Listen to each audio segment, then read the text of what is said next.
Bienvenidos a Radio Uruguay, bienvenidos a La Máquina de Pensar, ¿cómo están?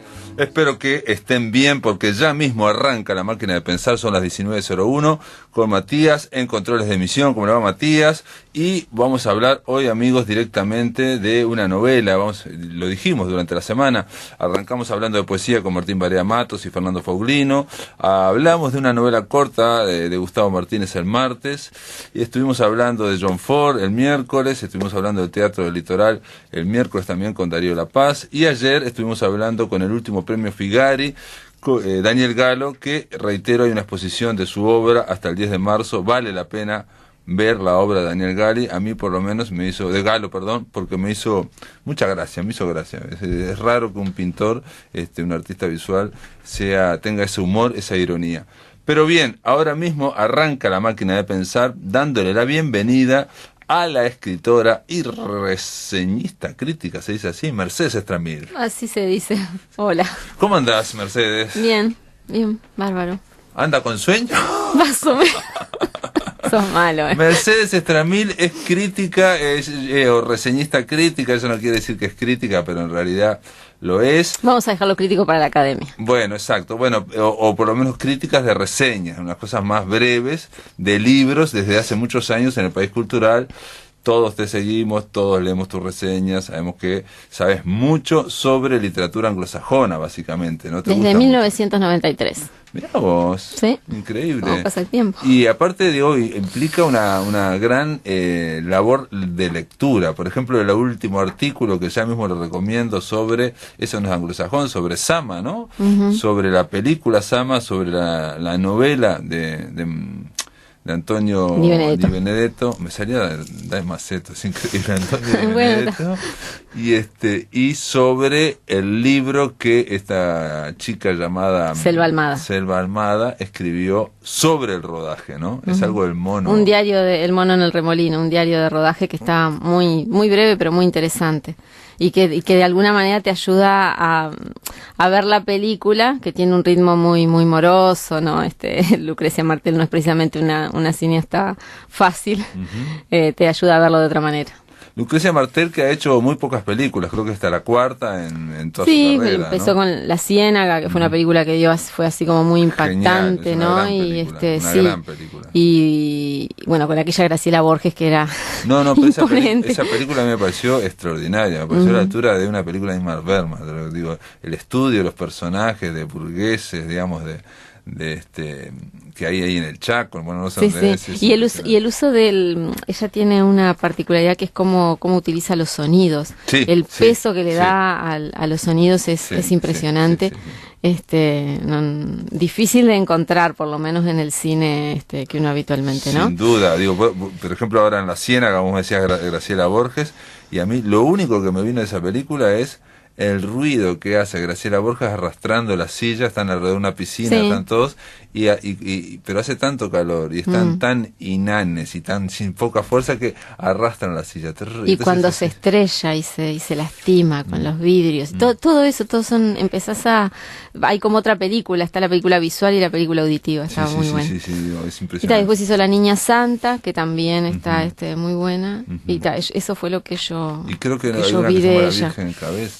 No me acuerdo. Sí, pero esa yo no llegué a verla. Y Sama la viste, Sama se me pasó. Todos dijeron que era muy larga, que era un poco lenta, amorosa, pero bueno, en tu artículo decís claramente que se corresponde, que es una versión, una visión, digamos, de la novela, ¿no? Es la dificultad que tiene también adaptar una novela muy buena, ¿no?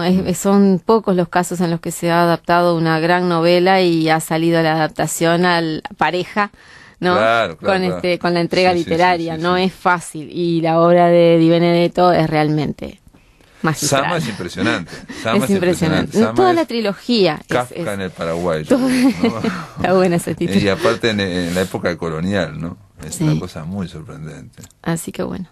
García Márquez decía algo parecido a lo que decís vos. Decía de que es mucho mejor llevar libros malos o mediocres al cine que dan grandes películas, y ponía el ejemplo del Exorcista, que no es tan mal libro, pero sin duda la película es muy superior a grandes libros que den buenas películas, ¿no? Es muy difícil. Sí, sí, qué sé yo. Bueno, está ese ejemplo así, clásico, ¿no? De Muerte en Venecia, que es un excelente libro de Thomas Mann, y la película de Luchino Visconti es brillante, Sí, hay que decirlo, ¿no? bárbaro, sí. Ahí como que, no sé si no Sí, anda ahí, ¿no? Ahí hay una excepción. Mercedes, estuviste también en Guadalajara, la Feria Internacional del Libro de Guadalajara, la más grande del planeta en el idioma castellano, ¿no? Digamos, después está Frankfurt, que es la más grande de todas, ¿no? Sí, interminable. O sea, interminable. ¿Cómo fue esa ida? ¿Por qué fuiste? ¿Fuiste a presentar Wyatt Thompson? Sí, sí, pero también fui en el marco de una actividad que tenía que ver con el escritor y el crítico, ¿no? Fuimos Ramiro Sanchís y yo y participamos conjuntamente en eso, hablando así de Mesa, esos dos digamos. roles. Ajá. Sí, ahí está. Que estuvo bueno, estuvo muy bueno y como siempre ir a las ferias te da la posibilidad sobre todo de conocer a otros autores y de conocer obras que de otra manera no ibas a conocer. Por ejemplo, digamos, pero ahora con internet, con todo lo que uno lee a nivel Sí, internacional. claro, internet está lleno de cosas, digo, hay que seleccionar. Además, una cosa es ver el material, digamos, ahí frío en internet y otra cosa es conocer a los autores, ver lo que dicen. ¿Te referís, por ejemplo, a los autores mexicanos de otros países? Sí, ¿no? o de otros países. Por ejemplo, yo que sé, conocía al hondureño Giovanni Rodríguez. Después le hice una nota que va a salir ahora en el Cultural, no sé si en la próxima entrega o en la siguiente. Justo ahora Honduras está viviendo una situación política muy particular, ¿no? De polarización sí, el fraude electoral y todo eso. Conocí a la limeña Katia Dawi. Katia, sí. gran amiga, Katia, es mira. espectacular, Katia Dawi. Muy ¿no? bueno, aquí hay icebergs. Impresionante. Bueno, ese libro suyo. no lo leí, es un libro de Bueno, cuentos. me lo traje.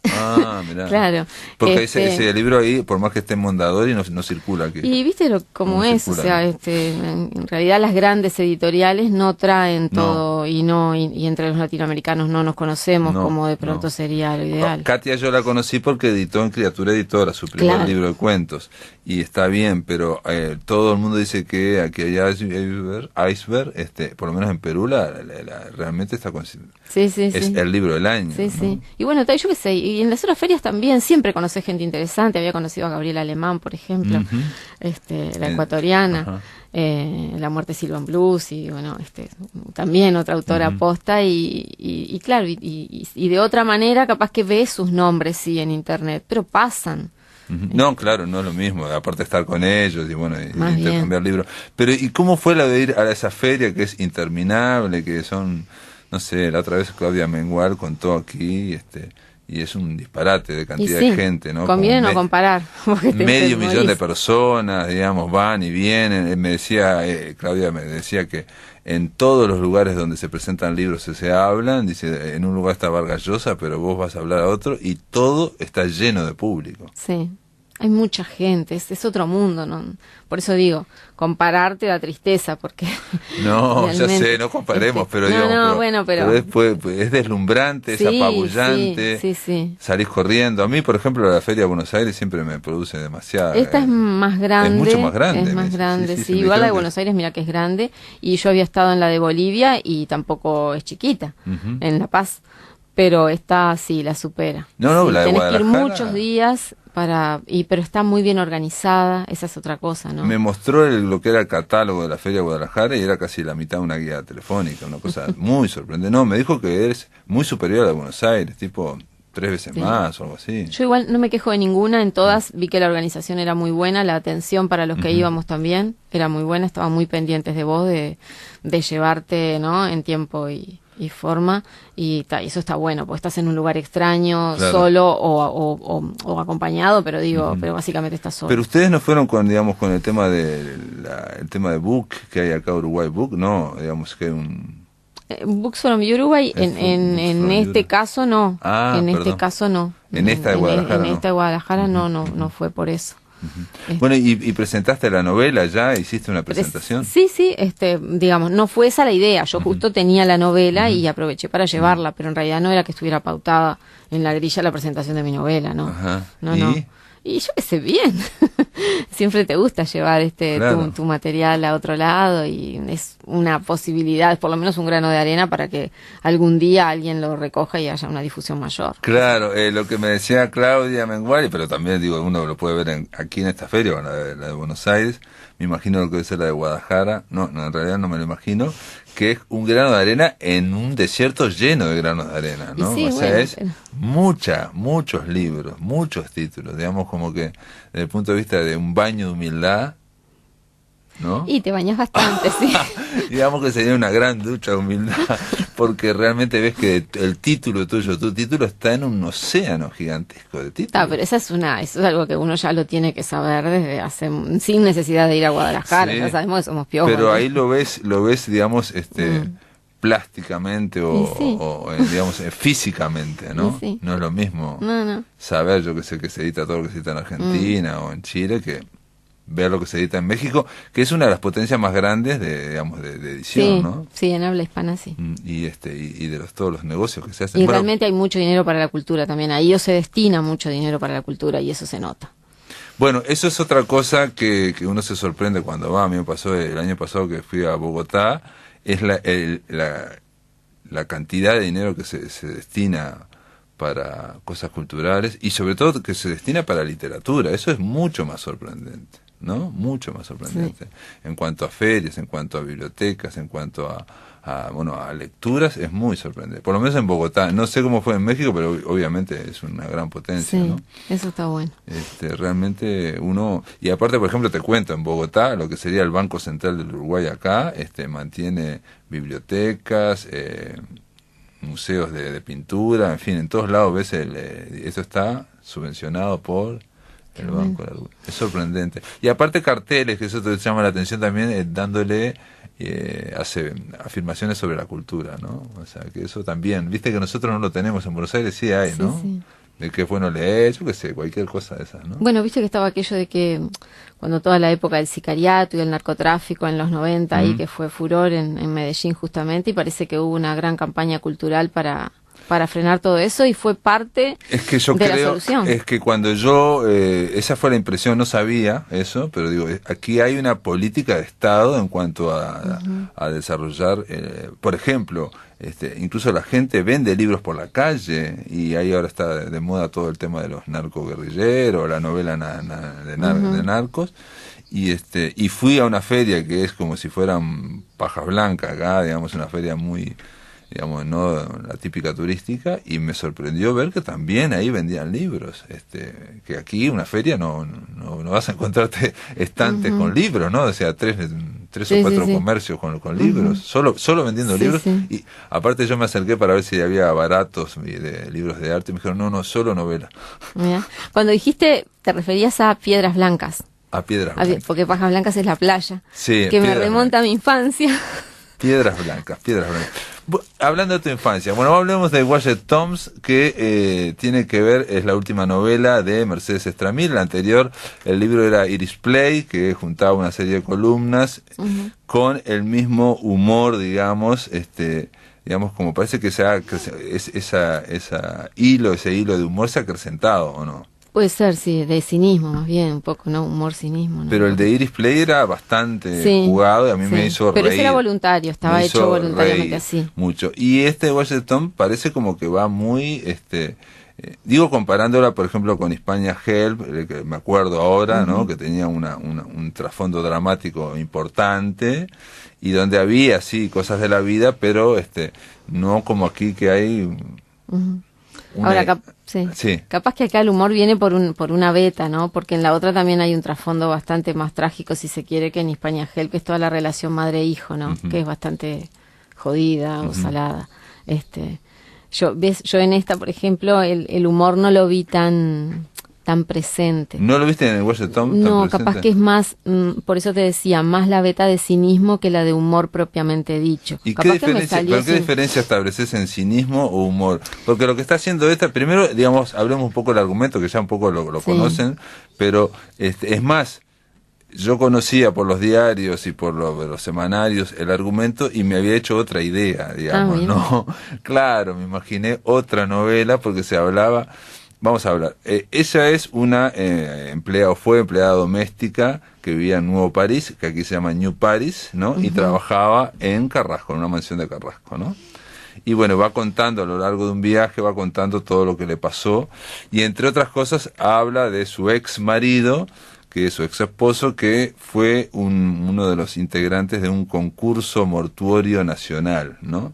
Y empieza a explicar lo del concurso mortuorio nacional, que es lo que han destacado más la prensa, ¿no? Y por eso es que yo me imaginé otra novela.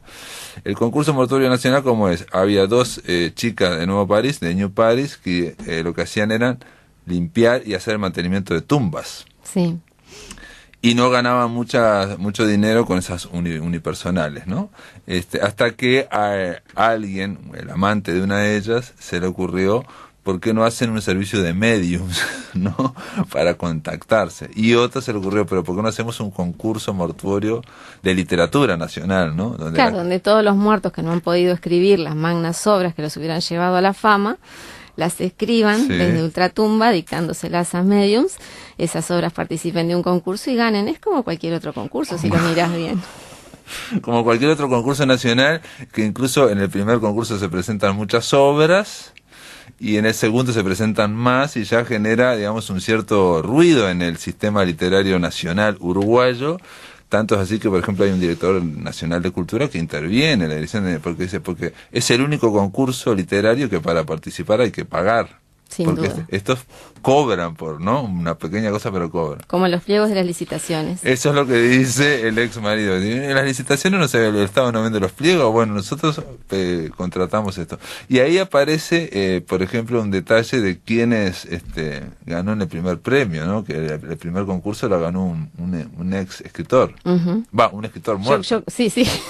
Por lo tanto, un ex escritor. Un ex escritor, un escritor muerto. Que eso sorprendió. Bueno, yo en mi imaginación, cuando leía eso, pensé que la novela iba a transcurrir por ese carril y me imaginaba el absurdo, descacharrante, e incluso me imaginaba las obras y la lectura, porque a ver si se escribía más poesía, se escribía más narrativa, en fin, toda una serie de cosas que esto solo se menciona, esto que acabamos de decir ahora, se menciona esto prácticamente en la novela y no más. Es que me parece que hay varios núcleos en la novela que quedan como voluntariamente sueltos, que son uno ese y otro la intriga, por así decirlo, policial que hay a partir de la desaparición y muerte de una de esas mujeres. Y esos de las fundadoras de claro, de una de esas. Sí. Y esos cabos quedan sueltos porque en realidad, primero porque creo que es más realista así, porque los cabos quedan sueltos muchas veces. Pero además, porque lo que decidí, priorizar, es la historia de esa Jenny, que no era empleada doméstica en Carrasco, en realidad era cuidadora de una casa eventualmente en Carrasco por un tiempo. Porque el padre estaba vinculado había una vinculación, a la mansión, y era jardinero, exacto, ahí va. Y en realidad lo que sigo es el derrotero de esa mujer que está en la mediana edad, ¿no? 40, cerca de 50 por ahí, y su relación con sus ex amores y con su hijo. Ese es digamos que el núcleo emocional, me parece que es el que prima en la novela. Y lo que me preguntabas respecto a la diferencia entre si hay más grado de humor o si hay de cinismo, el tema es que como esta novela contiene, para mí, desde mi punto de vista, porque viste que el escritor hace una cosa y el lector lee otra. Después sale, uno piensa y después sale otra cosa. Porque además uno lee con las experiencias que tiene también, entonces, y el escritor escribe con las que tiene él. Entonces me parece que como hay una carga de amargura muy grande, digamos, ese humor viene cargado de mucho resentimiento. Entonces por ahí es que yo lo veo más cercano al cinismo que al humor más puro. Bueno, pero lo que pasa es que lo que acabo de contar yo, solamente contando ese fragmento de argumento, que es tan absurdo, tan descacharrante, digamos, es lo que me hacía pensar más en el humor. Pero sí, en España Help también había una beta importante. Sí, yo creo que tiene que ver también con mi manera de escribir, porque tengo que escribir de alguna manera disfrutando el material que estoy haciendo y soltando toda la vena crítica que Claro. que hay, entonces la tengo que tirar de alguna manera. Sí, sí. Igual acá me daba la sensación que en cada línea hay prácticamente, no te digo un chiste, pero hay algo de humor. Me daba la sensación cuando iba leyendo, buenísimo.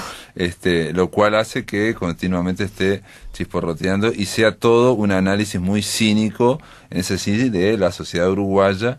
Y una de las cosas que sí se mantiene en todos tus libros es que hay como un discurso de diferencias entre los hombres y las mujeres, ¿no?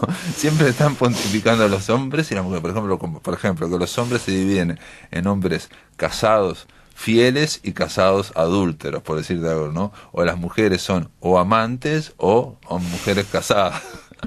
Y a partir de ahí empieza a hacer todos los análisis muy graciosos y que en general no se suelen decir ahora, porque hay toda una ola de que somos todos iguales o somos todos distintos y no hay nada general, no se puede generalizar, digamos. Y estos análisis implican grandes, gruesas, ¿no?, generalizaciones. Sí, lo que pasa es que esas gruesas, en realidad lo grueso y generalizador es lo otro, me parece a mí. Por eso es que yo, digamos, lo hago así, o sea, grueso y generalizador lo políticamente correcto siempre es grueso y generalizador. Claro, es la idea de que es voluntariamente grueso y generalizador. Quieres serlo y te lo quiere imponer. Entonces no.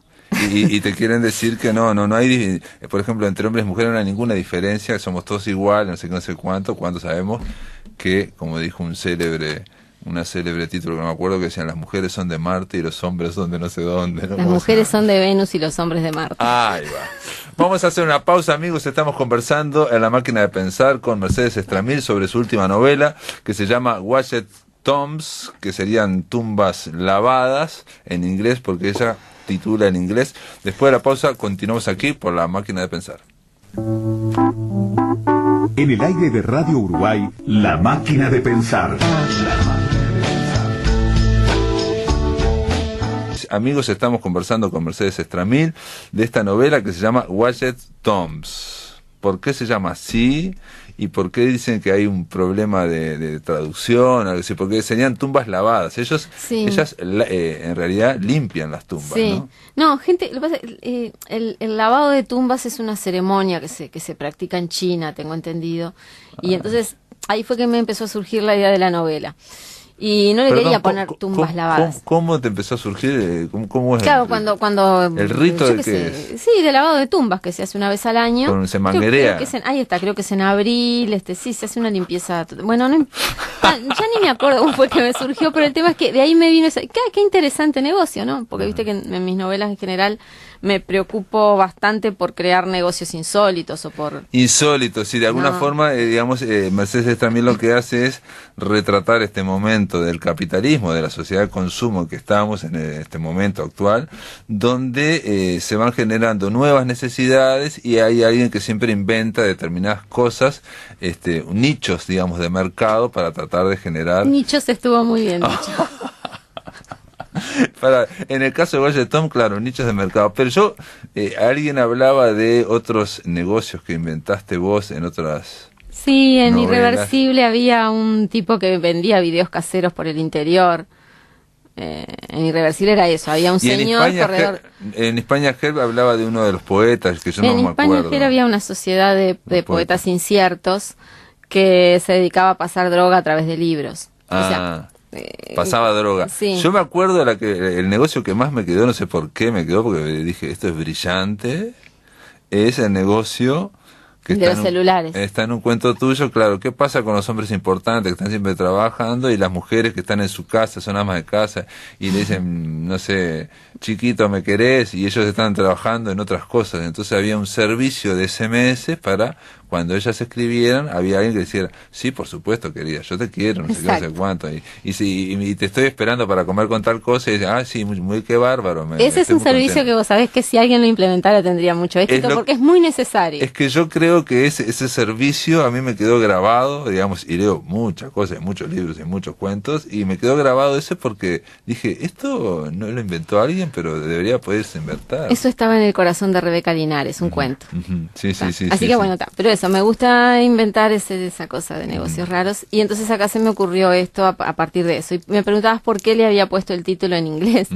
Es que se ha dado la casualidad de que varios de mis libros tienen títulos en inglés, o algo así, ¿no? Y porque Hispania Help más o menos, ¿no? Pero no es por la voluntad de ponerle un título en inglés, es porque Tumbas Lavadas, que me parecía que era lo que tenía que querer significar, no me gustaba cómo sonaba, y empecé a pensar cómo sonaría en otro idioma, y además me venía bárbaro así porque una protagonista se llama Wanda, Wash, y otra protagonista se llama Tony, Tooms. Entonces, y dije, va así. En el círculo lunético me explicaron, hay gente que sabe inglés, como Luis Fernando Iglesias, que no, que digamos, el armado correcto sería Wash Graves. Y yo dije, sí, pero ahí se me desbarata, porque también el escritor tiene que tener un caprichito y hacer lo que de última le sale. Tumbas. ¿Y Toms qué es? También, pero la construcción correcta no es esta, es la otra. O sea que esta es una construcción incorrecta. Pero va así. Perfecto, perfecto. Bueno, el Círculo Lunético es un grupo de amigos de Mercedes Estramil que se reúne los lunes, por eso son lunéticos, y donde está Álvaro Ojeda, Hugo Fontana, Luis Fernando Iglesias, Guillermo Álvarez Castro, Horacio Cavallo cuando va. Horacio Cavallo, ahí está, exactamente. Y ahí conversan. Mirá vos. Bueno, entonces aquí hay este negocio que parece muy absurdo, ¿no? No el mantenimiento y limpieza de tumbas, ¿no?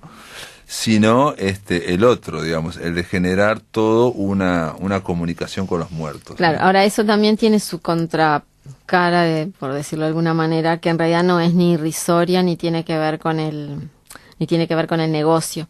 Y es que en esta novela, de algún modo, mis padres murieron hace algunos años, los dos con muy poca diferencia de meses.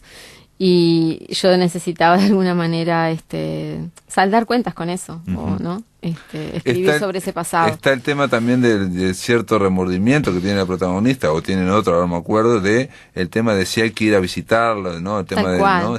Todo un tema ese, ¿no? Si uno si va a visitar o no va a visitar, qué pasa si se lo mantiene o no se mantiene. Eso también tiene que ver con lo políticamente correcto. O sea, todas esas expresiones, ¿no? Que vos das hacia el afuera, que a veces no corresponden con el adentro.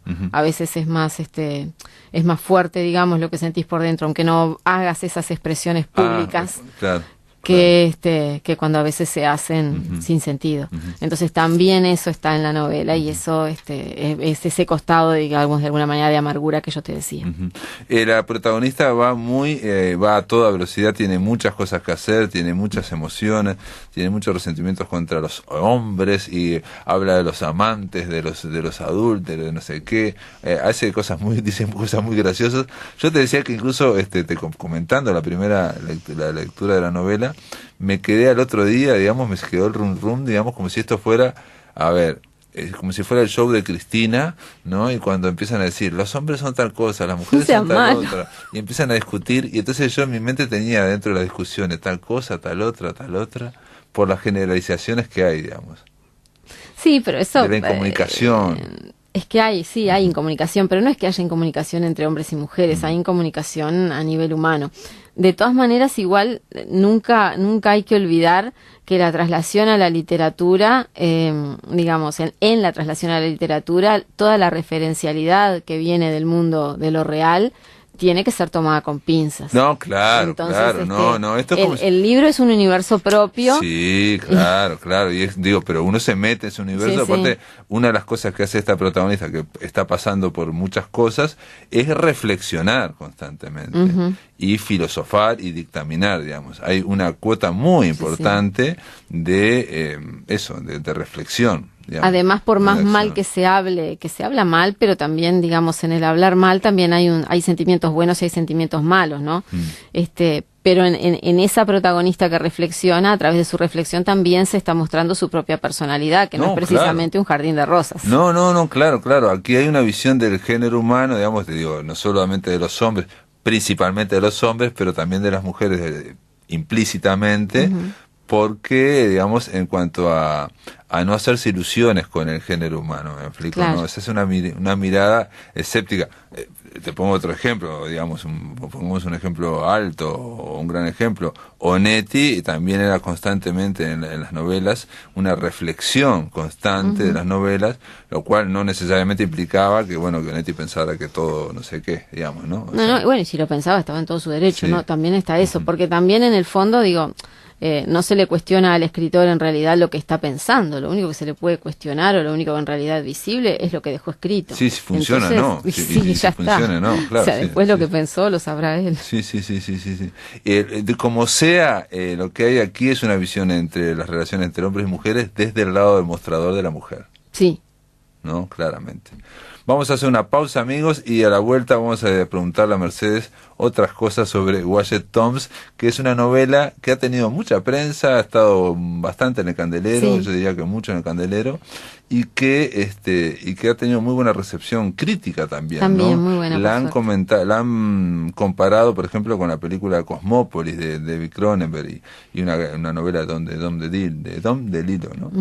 La han comparado. Después de la pausa continuamos aquí por Radio Uruguay. En el aire de Radio Uruguay, La Máquina de Pensar.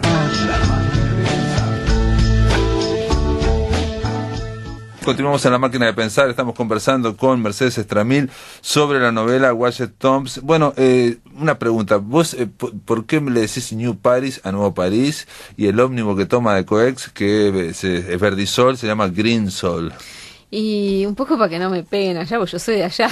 Ah, ¿vos sos de Nuevo París? Claro, sí, yo viví toda mi Pensé que, no sé por qué pensé que era de La Teja. No, sé. no. Mirá. No, yo no nací propiamente en Nuevo París, pero a los 4 años mis padres hicieron una casa. Mis padres y mi hermano levantaron una Mirá casita vos. ahí, en Islas Canarias, ¿viste? Islas Sí. Canarias y Yugoslavia, por ahí. Ujú. Y viví hasta los 20 años más o menos, viví ahí, así que toda mi infancia y adolescencia transcurrió ahí. Y claro, pegó a varias cosas de la zona, ¿no? Como Sí, obviamente, sí. ¿no? No podía ser de otra manera.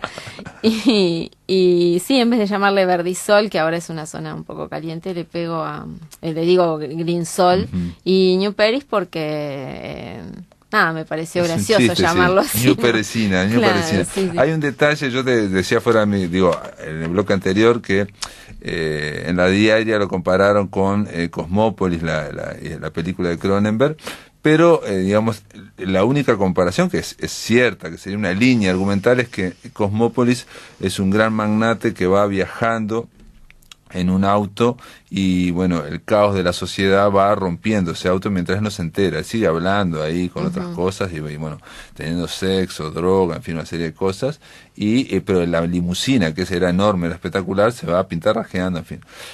Es el único vínculo que hay. Sí, es un vínculo quizá digamos, Anecdótico. Sí, anecdótico, pero señalable en la medida en que ese deterioro, hablo de la novela mía, ¿no? Ese deterioro está dando cuenta, sí, no solo de un deterioro claro. social que hay alrededor, sino del deterioro de la propia protagonista, que en este caso no está conduciendo un auto de ella, sino que está conduciendo el auto de una persona y Sí, de de otra la mansión, persona. ¿no? Un Y BMW, ella misma sí. ayuda a destruirlo, ¿no? Sí, O sea, sí, ella sí, misma sí. no se preocupa por cuidarlo.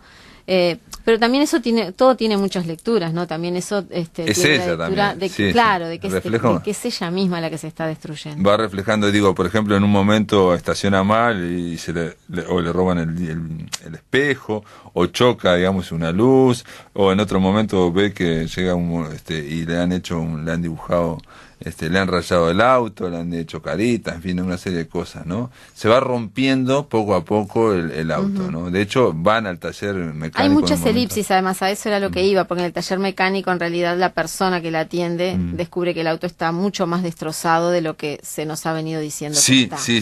No, Y eso también ocurre con ella. Claro, exacto, que no es solamente exterior que el BMW se va rompiendo, sino que interiormente el motor está casi fundido, por ejemplo, ¿no? Y ella está presionada con miles de cosas, ¿no? Básicamente tiene un hijo que es un hijo de un vientre alquilado, un vientre ajeno, bueno, en fin, una serie peripecias que ocurren en su vida, que ella las va manejando, bueno, con el celular y tratando de poner a mal tiempo buena cara, ¿no? Lo cual es muy gracioso. Muy gracioso porque hay un efecto, genera un efecto gracioso, ¿no? Por más que ella no se lo cree, pero genera un efecto gracioso, ¿no? También la relación que tiene con su hijo, que se llama Morgan, es una relación de amor-odio, en fin, ¿no? O sea, él es un pequeño diablillo, en fin, una serie de cosas, ¿no? Prefiere al padre, no a la madre, en fin, una serie de... Sí. Es la segunda vez que trabajo, digamos, en la literatura ese tipo de relación, ¿no? Materno, infantil. Muy desmitificadora, por eso yo te decía también. un poco lo de Mercedes Rosende, que hablábamos fuera del micrófono, de desmitificar las relaciones entre madre e hijos, ¿no? Y salirse de la foto. Salirse de la foto, exactamente, mostrar, digamos, la parte trasera, digamos, ¿no? El backstage de lo que es una familia o en este caso, una relación madre-hijo. Vos, Mercedes, estás dando talleres literarios, sí, ¿no? Estoy. Y en tus talleres literarios encarás, te pregunto, la novela específicamente, porque vos hiciste un libro de cuentos, un solo libro de cuentos, tenés que se llama Caja Negra. Caja Negra, que tiene un gran cuento que me gustó mucho, Caribe Oriental, me encantó. En ese justamente había una relación madre-hijos bastante desmitificada. Sí, muy terrible, ¿no? Terrible, pero era también, digamos, bastante llevadera, pero en ese caso concreto la madre estaba al borde del estrés, digamos, manteniendo a 4 hijos de 4 parejas diferentes, ¿no? ¿Cómo te acordás? Distintas, sí. Y tienen que ir a un balneario que se llama Caribe Oriental, y bueno, que existe, ¿sabes? Que bueno, yo pensé que no existía, pensé que había sido creado por vos, porque parece perfecto, digamos, el sintagma, Caribe Oriental, era bien uruguayo todo, bien uruguayo, y esta muchacha quiere tener, aunque sea una noche ahí con un guardavidas. Con guardavidas, un salón, ¿no? Y bueno, y ahí se genera un cuento impresionante, porque también es un poco carveriano, yo sé que a vos te gusta Carver, bueno, y uno piensa... Sí, uno algo se le pega, poquito, pero algo se te pega, ¿no? Pero claro, digo, yo pensando en la sombra de Carver, en las lecturas que tenés siempre tremendo. Tenés que tener cuidado también, ¿no? Porque obviamente... Bueno, yo qué sé, no sé. Sí, no, cuidado de que no se te vaya, ¿no? Pero bueno, ¿y en el caso de trabajás cuentos o trabajás novelas? Mira, el año pasado trabajé cuentos, trabajé una cantidad, básicamente en uno de los talleres trabajé solo cuentos de mujeres, entonces di a autoras como Alice Munro, Lucía Berlin, Joyce Carol Oates, Samantha Schweblin, Mariana Enríquez, no solamente anglos, también latinoamericanos. Sí. Y este año me decidí por dar talleres de novela corta. Talleres de novela corta. Sí, novela corta. Tanto en el patio Catalpa como en mi casa, este año me va a versar sobre eso. Entonces va a haber, por ejemplo, por decirte, ¿no? Sí. Va a haber un primer bloque con Benito Sereno de Herman Melville. Tremenda novela. Es una novela cortita y es muy interesante. Es impresionante. Es que y después Tomás de Matos hizo la contracara de esa novela que se llamó La Fragata de las Máscaras. Ahí está. ¿No? Después voy a dar El Corazón de las Tinieblas de Joseph Conrad, que también cortísima. Ella es muy linda. Sí. Bueno, esa es la que generó Apocalipsis Now. Ahí está, ¿no? La película Apocalipsis Now. Y también hay una versión con John Malkovich que se llama El Corazón de las Tinieblas. Que vale la pena ver la película, pero es mejor Apocalipsis Now. O sea, una más literal, digamos, ¿no? O sea, más literal. John Malkovich hace de Marlon Brando, digamos. Y después voy a dar Cecil Beach de Ian McEwan. En ese primer bloque, ¿no? Que es el que... Cecil Beach es aquella de esa pareja joven que se casaba y tenían el tema de que su primera noche iba a ser la primera noche para ambos. Y había todo ahí, estaba todo ese puritanismo, ¿no? De la era victoriana que los estaba ahí como presionando para y bueno, no voy a decir cómo se resuelve, pero está narrada con la maestría de McEwan, ¿no? Todas McEwan, están elegidas con ese criterio de que sean narraciones Y entonces vos en tus talleres leen esas novelas cortas, ¿no? En ese sentido, o el año pasado cuando hacían cuentos, y que los analizan. Sí, la dinámica es que sea algo que se pueda leer en 2 o 3 días, o sea, de una semana para otra, y todas las novelas que elegí para este año, todas se pueden leer así, porque todas son cortas. Y Y después hay producción, ¿qué pasa con la claro, producción? entonces lo que se hace después es, obviamente el año pasado cada cuento se analizaba en una clase. Hubo algunos, como alguno de Cynthia Ozick, por ejemplo, La bruja de los muelles, un cuentazo que en realidad podría ser una novela corta porque tiene como 40 y pico de páginas, que llevó más de una clase a analizarlo porque lo requería. Y en este caso, obviamente, al tratarse de novelas, no va a dar una clase de ninguna manera para analizarlas, o sea que van a tomarse como 2 o 3 clases para cada novela, ¿no? Entonces las leen y después en clase yo hago, digamos, una clase expositiva sobre la novela en una parte, ¿no? Ponele media hora, 40 minutos, y después lo que se hace sí es una interpretación colectiva, un intercambio con lo que los demás leyeron, con los que quieran participar. Pero eso parece un taller de lectura. Es un taller de lectura. Ah, yo pensé que yo decía taller literario, pensé que era un taller de escritura. No. Perdón, es taller de lectura. Son talleres de lectura. Perfecto. Porque es una dinámica que aquí creo que hay muy pocos talleres de lectura y lo que implica es, entre otras cosas, es como un programa de lecturas y genera una especie como de club de lectura como hay en otros países.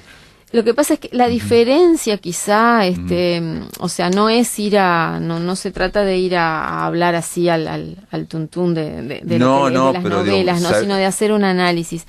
¿Eso a qué te lleva? A leer con otra mirada. Claro, enriquece la lectura. Exacto. Y eso, en definitiva, incluso para el que quiere dedicarse a escribir, le va a servir. O sea, le va a servir porque... Sí.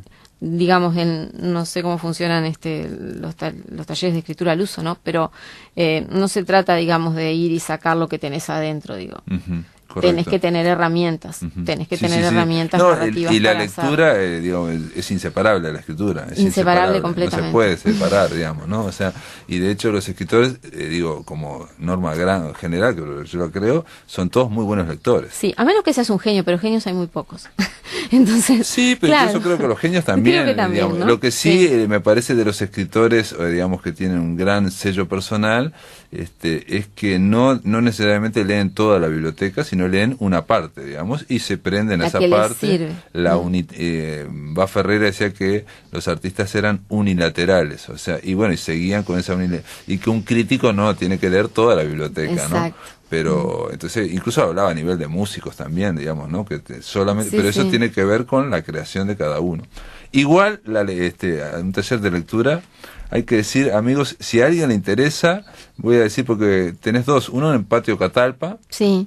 Que está en Pablo de María, 1040 bis, eso está en Pablo María cerca de Durazno, más o menos, Pablo María. Ahí está, esquina Durazno. Esquina Durazno, y bueno, el teléfono que hay que llamar es el 099-775-295, eso para aquellos, ¿y qué días son? ¿Tenés ni idea, no? Mira, el año pasado eran los viernes y este año en el patio se van a hacer 2 talleres, uno vespertino y otro nocturno, bueno. Y puede ser, creo que uno va a ser los martes y otro los viernes, tengo entendido que va a ser así, lo tenemos que afinar porque eso va a comenzar en abril. Ah, comienzan en abril. Comienzan en abril. Sí, comienzan después de la semana de turismo porque hasta semana de turismo acá no. Ah, pero pueden empezar en marzo. ¿Cómo que no? Yo quería empezar en febrero. Y después aquellos que quieren hacer el taller también con Mercedes en tu casa, pueden llamar al 095-775-284. Repito, 095-775-284.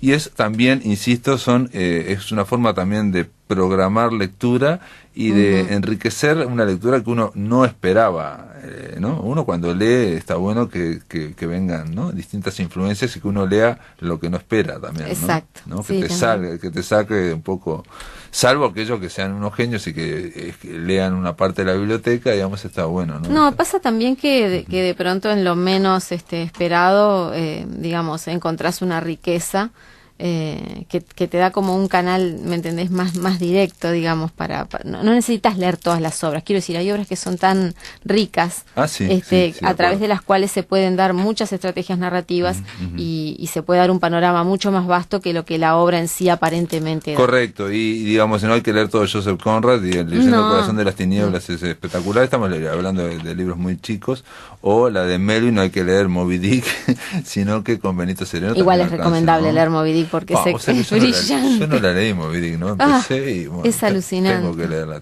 Es alucinante Moby Dick. sí. Bueno, Benito Sereno también, a mí me gustó mucho. Benito Sereno es Las trampas del lenguaje, así, tal cual, ¿no? Sí, porque sí, viste sí, que no sí, sé sí. si la recordás, pero es una novela, Sí. es una novela tramposa, por Sí, excelencia. está genial. Bueno, por es eso que- empiezo con esa, me parece bueno. Claro, porque, bueno, en fin, es una rebelión de los esclavos en un barco. Y Tomás de Matos hizo La fragata de las máscaras, que a mí me gustó, es una forma también de ver el otro lado del mismo hecho, ¿no? Aquellos que estén de las películas para el Oscar, te digo, no sé por qué coincidió que hay dos películas que hacen lo mismo de alguna forma, que es La hora más oscura y Dunkerque. Los dos están contando la misma momento, los mismos días, salvo que en Dunkerque desde la playa Ahí va. y Churchill desde, Sí. digamos, el desastre de La hora más oscura, ¿no? Y para aquellos, digamos, lo que pasa en las oficinas y lo que pasa en el otro lado es muy diferente, digo, vale la pena. Este es el caso también de Benito Sereno y La fragata de las máscaras. Tal cual. Bueno, quedó presentado Mercedes Estramil, Wyatt Thompson, digamos, cuando vayas de nuevo a Guadalajara tenés que llevar otra novela, ¿no? Vamos Esta a ya ver. está. Gracias por Muchas estar acá en La gracias, Máquina de Pablo. Pensar. Gracias. Amigos, se termina La Máquina de Pensar, ahora viene Visión Nocturna, espero que pasen un buen fin de semana y el lunes continuamos aquí a partir de las 19 horas por Radio Uruguay. Que lo pasen muy bien.